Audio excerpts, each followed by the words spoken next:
Come have a seat in the Skald circle and hear the tale of the Meadow Lark and the Fox, as told by Mynogan. Before we begin our tale, did you know that we release new stories for free every week on Wednesdays?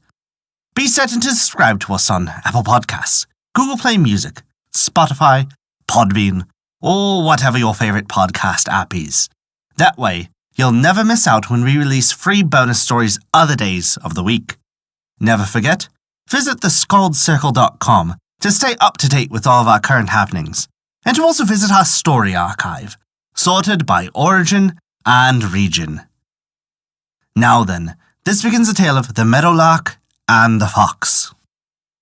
Long, long ago, in the time of my grandfather's grandfather, there was a drought over all the land. A fox and her little foxes grew very thirsty.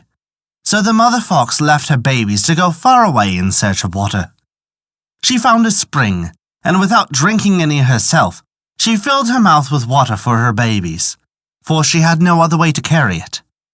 And her babies would die for want of water. As she was setting out for home, a meadow lark sitting on a rock saw her and sang, "Fox, fox has a sharp mouth."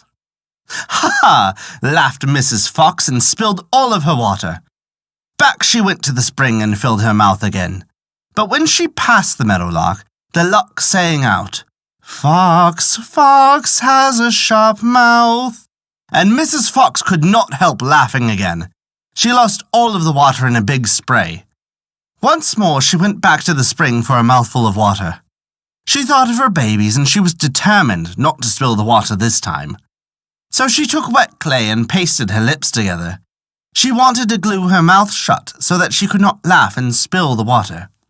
"Now Miss Meadowlark can try all she pleases to make me laugh," thought Miss Fox, and she trotted along toward her babies. "Fox, fox has a sharp mouth," once more sang Miss Meadowlark. Miss Fox tried not to laugh, but Miss Meadowlark twisted her head on one side and sang again. It sounded so funny that Miss Fox just had to laugh. Crack went the clay on her lips, and out spilled all the water. It was no use to try to carry water. Miss Fox just rolled and rolled over with laughter. Finally, she got up and went home, still laughing. She was laughing, so she had forgotten all about her babies. What a poor mother she was.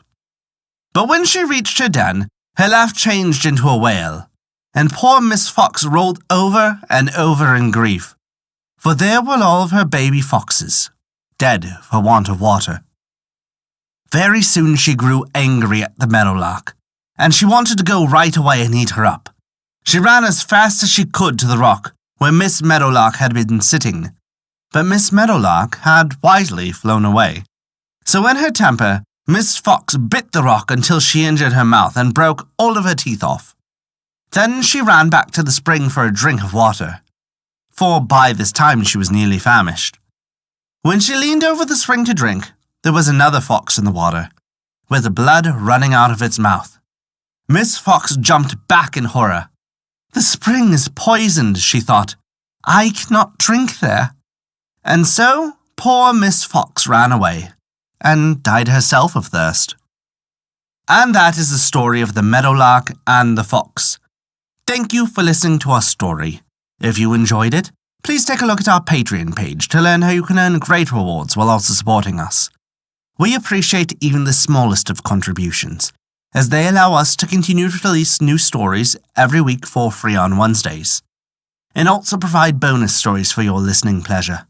Visit us at thescaldcircle.com to view our story archive, sorted by origin and region, and to stay up to date with all of our developments. A special thank you to Kat for their support this month. It means the world to us. Once again, thank you for listening to our story.